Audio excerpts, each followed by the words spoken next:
સીતારામ બધાયને. સાંજના 6 વાગી ગયા અને ઠંડો ઠંડો પવન વળી ગયો છે. આજે સવારનું છે ને ઠંડક છે, બહુ ઠંડક. એટલે બીજી જગ્યાએ તો બહુ ઠંડી છે, પોરબંદરમાં એટલી નથી, પણ કાયમી કરતાં આજે ઠંડક વધારે છે. જીવનની અંદર જે છે ને, આપણી જીવનની તુલના, આપણા જીવનની તુલના કોઈ સાથે ક્યારેય કરાય નહીં. કારણ કે જેવા આપણે હોઈએ ને એવું જગત ના હોય, અને જગત હોય એવા આપણે ના હોઈએ. કારણ કે દરેકનો દરેક અલગ વિષય છે. ચંદ્ર અને સૂર્ય બે એનું કામ પોતાની રીતે કરે છે. ચંદ્ર જે છે એ શીતળ છે, એની શીતળતા દરેક જગ્યાએ રાત્રિ પડે એટલે દરેક જીવ જંતુ પોયણીઓ ખુલે. ચંદ્રમાની હાજરીમાં પોયણીઓ ખીલે. એનું કામ કરે છે, અવિરત કરે છે. એ ક્યારેય સૂર્યનો વદાળ કરતો નથી કે સૂર્ય કેટલો તપે છે ને હું કેમ આટલો ઠંડો છું. અને સૂર્ય જે છે એ પોતાની જગ્યાએ પોતાનું કામ કરે છે. એ કોઈના કમ્પેરિઝન કરતા નથી. એટલે યથાવત અનેકો સદીઓથી એમનામ પોતાનું કાર્યમાં એ મસ્ત રહે છે. માણસ એક જ એવો છે કે દેખાદેખી કરે છે. આને આમ કર્યું છે તો હું આમ કરું.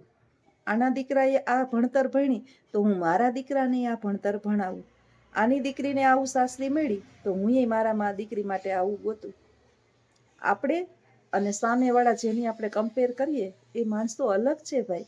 આપણા સંતાનો આપણા જેવા હોય, એના સંતાનો એના જેવા હોય. ક્યારેક તો એવું પણ બને છે કે માતા પિતાથી વિચલિત જ સંતાનો હોય છે. મા બાપ એમાં કાંઈ કરી જ ના શકે. અને સાચું કહું ને કે જીવનની અંદર તમે જેને કોઈને શિખામણ આપો ને એટલું એ માણસ ઉગ્ર બને છે. એટલે તમે ભૂલથી નહીં કોઈને શિખામણ ના આપો, કોઈના વિશે કંઈ કયો નહીં. સૌના કિસ્મતની અંદર સૌએ લખ્યું જોઈએ. આજે હું તમને એક એવા પુસ્તકની વાત કરીશ જે જગ વિખ્યાત થઈ ગયા. ખાસ કરીને ભારતમાં તો ખૂબ જ, પણ વિદેશમાં એની નામના વધી હતી. આ પુસ્તક લખ્યા હરિવંશરાય બચ્ચને, જે અમિતાભ બચ્ચનના પિતાજી છે. તમે કદાચ હિન્દીની સ્ટોરી કોઈને વાંચવાના શોખ હોય, મારી જેમ મને વાંચવાનો બહુ શોખ ને, એટલે મને પુસ્તકો વિશે વધારે ખબર હોય. બહુ શોખ મને વાંચવાનો.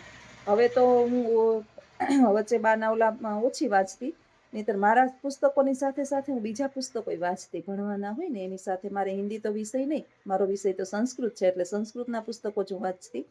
પરંતુ હિન્દીની અંદર હરિવંશરાય બચ્ચન, અમિતાભ બચ્ચનના પિતાજી, બહુ ખૂબ મહાન લેખક. આણે 2 પુસ્તકો લખ્યા. આ પુસ્તકો જો સાંભળજો આજે શાંતિ હોય. આ પુસ્તકો એણે એવા લખ્યા. એક પુસ્તકનું નામ લખ્યું મધુબાલા અને એક પુસ્તકનું નામ એણે આપ્યું મધુશાલા. કોઈ પુસ્તક હોય ને એનું નામકરણ શીર્ષક આપવું પડે.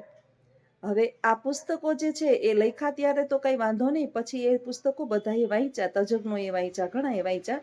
મધુબાલા જે છે ને એ પુસ્તક એવું હતું, એનું અંદરનું રહસ્ય આખું હું તમને એનું શોર્ટમાં કહી દઈશ કે કોઈ પણ માણસ ધીમે ધીમે એની અંદર અલગ અલગ અનેકો સ્ટોરીઓ છે. આપણે સ્ટોરીઓ વિશે નથી જવું, હું તમને એનો ભાવાર્થ કહી દઉં ખાલી. કે આ પુસ્તકની અંદર એવું છે કે કોઈ વ્યભિચારી છે, વ્યભિચાર પુરુષ છે કે જે પોતાની પત્નીને છોડી અને પર સ્ત્રીની અંદર નજર કરે છે. અથવા તો વ્યભિચારીણી સ્ત્રી છે જે પોતાના પતિને છોડી અને બીજા તરફ નજર રાખે છે. આને તમે ગમે તેટલું સમજાવશો એ નહીં સમજે. કારણ કે અત્યારે એના મનની અંદર એક પ્રકારનું જનૂન ચડ્યું હોય કે મને આ જ છે અને મારા માટે આ જ વ્યક્તિ છે.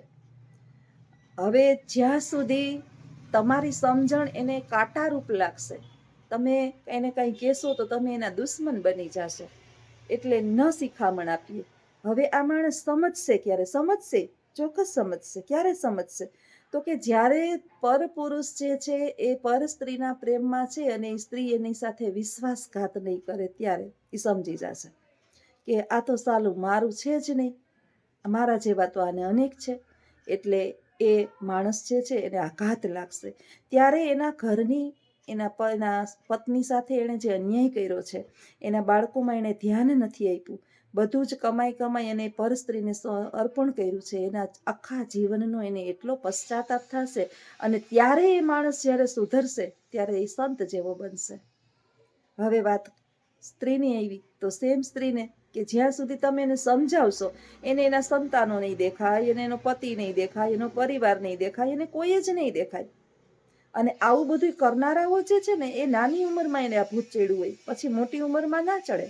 એ બધું એને દુનિયા જોઈ લીધી હોય કે દુનિયામાં ખરેખર છે હું, આપણું કોણ છે ને પરાયું કોણ છે, આપણા સિવાય આ દુનિયાની અંદર આપણું કોઈ છે જ નહીં.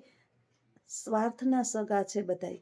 તમારી અંદર જુવાનીનું જોર છે, કમાવાનું જનૂન છે, અને તમે કંઈક જ્યાં સુધી એને મદદરૂપ બની શકો છો ત્યાં સુધી તમે એને લાયક છો. જ્યારે તમારાથી ચડિયાતું પાત્ર એને મળ્યું ત્યારે એ તમને એ છોડી દેશે. આ સ્વાભાવિક છે. એટલે આ પુસ્તકનું નામ એણે મધુબાલા રાખ્યું. પછી એક બીજું પુસ્તક છે મધુશાલા. મધુશાલા એટલે વ્યસની માણસ હોય.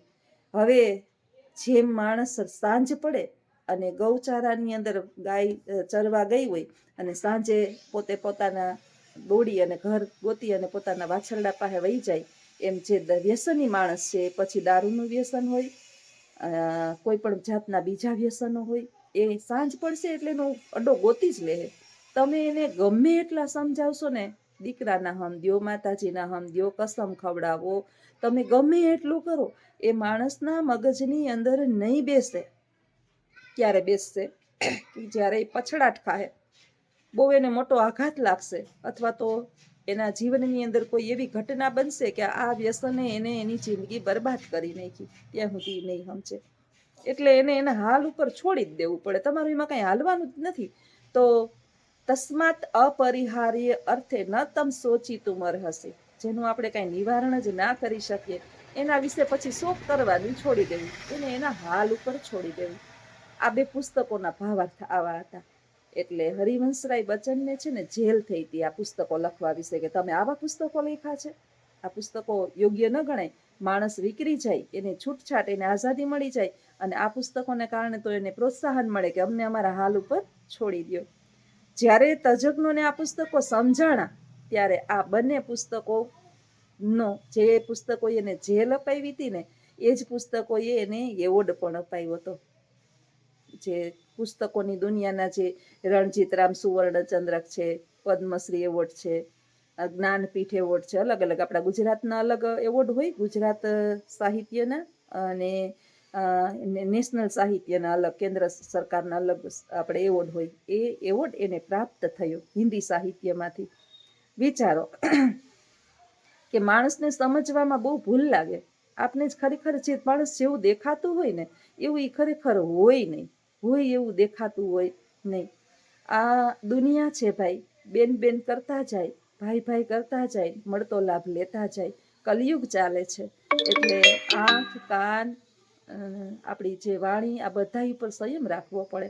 જો સંયમ નહીં રાખીએ અને બહુ જ્ઞાનપૂર્વક આપણે ચકાસણી નહીં કરીએ તો બહુ મોટો ધોખો મળવાનો છે. એટલે આ સમજણ છે ને આપણે કોઈને આપી ન શકીએ. વર્ગખંડની અંદર વિદ્યાર્થીઓને હું એમ કહેતી હોય કે દીકરા, આ પૃથ્વી ઉપર કલયુગમાં તો આપણે બહુ વધારે એમ ન કહીએ કે માતા પિતા ઉપર ભરોસો રાખવો. અત્યારે તો માતા પિતા પોતાના અંગત સ્વાર્થ માટે થઈને ઘણું ઘણું કરી ચૂકે છે, પરંતુ સદનસીબે હજી માતા પિતા લગભગ 99% કેસમાં 1% આવા નીકળે છે. 99% માતા પિતા ઉપર દરેક સંતાનો, મારા જેટલી દીકરીઓ છે મારી પાસે ભણે છે, જેવા વર્ગખંડની અંદર જઈએ ને છેલ્લા 7-8 મિનિટ બાકી હોય, 5 મિનિટ, વિદ્યાર્થીઓને બગાસા ચાલુ થઈ જાય, ભણવાનું કંટાળો કદાચ ક્યારેક ચડે ભણવાનું, એવું ન હોય કે સતત ભણવું ગમે, ત્યારે હું કહું કે દુનિયાની અંદર બધા જે છે ને એ સ્વાર્થના સગા છે. ભાઈ બેન, મા બાપ, સગા સંબંધી. મા બાપને એક પ્રકારનો સ્વાર્થ જ હોય. કયો સ્વાર્થ? તો કે એને એ સ્વાર્થ છે કે મારા સંતાનો મોટા થાય ને એટલે મારી સેવા કરશે. પણ એ સ્વાર્થ જે છે ને એનો વાજબી છે કે આપણું એણે બહુ કર્યું હોય એટલે આપણે એના ઋણમાંથી છૂટવું. એટલે ભરોસો કરવો તો માત્ર ને માત્ર આ પૃથ્વી પર એના મા બાપ સિવાય એનું સારું ઈચ્છનારું ત્રીજું માણસ નહીં મળે. હું એને એમ કહું કે તમારે મારોય ભરોસો નહીં કરવાનો. હું ભલે ગમે એટલું મીઠું બોલતી હોય પણ મારા અંતર્મનની અંદર હું હાલે છે ને એ તમને નહીં દીકરા ખબર હોય. એટલે મેડમ સાચી વાત છે એ કે અત્યારે માણસના દેખાડવાના ને ચાવવાના અલગ અલગ હોય. ફોસલાવાય, આપણે દુનિયા ફોસલાવે, આપણું જ છે એવું સાબિત કરવા માટે અનેકો પ્રયત્ન કરશે, પણ આપણું છે કે નહીં એ આપણે જાણી શકીએ નહીં. એ તો તમને અનુભવ થાય ને એ પછી ખબર પડે. એટલે તમે શિખામણ ગમે એટલી દ્યો પણ અનુભવથી મોટી એકય શિખામણ છે નહીં. એટલે દરેકને અનુભવ થયા પછી જ માણસને ખબર પડે છે કે શું કરાય અને શું ન કરાય. એટલે માણસના જીવનની અંદર આવું છે ભાઈ. કોઈના આપણે તુલના ના કરીએ કોઈના જીવનમાં, કે કોઈની બુદ્ધિ કેવી હોય, આપણી બુદ્ધિ કેવી હોય, કોઈના સંતાનો કેવા હોય. મારા સંતાનો ખૂબ ડાયા હોય અને બીજું માણસ એમ કહે કે જો ઈ બેનના સંતાનો કેવા ડાયા છે, તમે કેમ એવા નથી. એ મારા છે, ઓલા તમારા છે. પછી મારા સંતાનો ઉદંડ હોય તો હું એને ઉદાહરણ આપી શકું કે જો આના ક્યાં પહોંચી ગયા, તમે ક્યાં છો, જરાક ધ્યાન આપો, ધ્યાન આપો. પણ એ મારા છે, ક્યાંક ને ક્યાંક તો એને મારા છાંટા ઉડવાના જ છે. આપણા સંતાનો જે છે ને એ આપણા જેવા હોય, એના સંતાનો એના જેવા હોય. વારંવાર તમે બાળકને બીજાના સાથે તુલના કરશો ને એટલે તમે એના દુશ્મન બની જાઓ. અત્યારની પેઢીને કાંઈ કહેવાતું નથી. અત્યારની પેઢીને એ પોતાના નિર્ણય પોતાની જાતે લેતા શીખી ગયા છે. અને આ માટે જે છે ને પેલા તો હું એમ કહું છું કે ક્યારેક ક્યારેક આપણે ખુદ આપણો ભૂતકાળ જોવાય કે જે આપણે સહન કર્યું એ હવેની પેઢી નહીં કરે. હવેની પેઢી એ ઘણું માને છે આપણું, એ પછી એની પેઢી નહીં કરે. દિવસે દિવસે પરિવર્તન આવ્યા રાખે છે ભાઈ. આપણે સમજતા હતા કે આપણા મા બાપ ગરીબ છે તો આપણે થોડુંક લોભ કરીએ, નામ જીવીએ ને ગમે એમ કરીને આપણે આગળ આપણા પરિવારને લઈ આવીએ ને એ આપણે આપણી પેઢીને નહીં સમજાવી શકીએ. એને ખુદના અનુભવેથી સમજાશે બધું.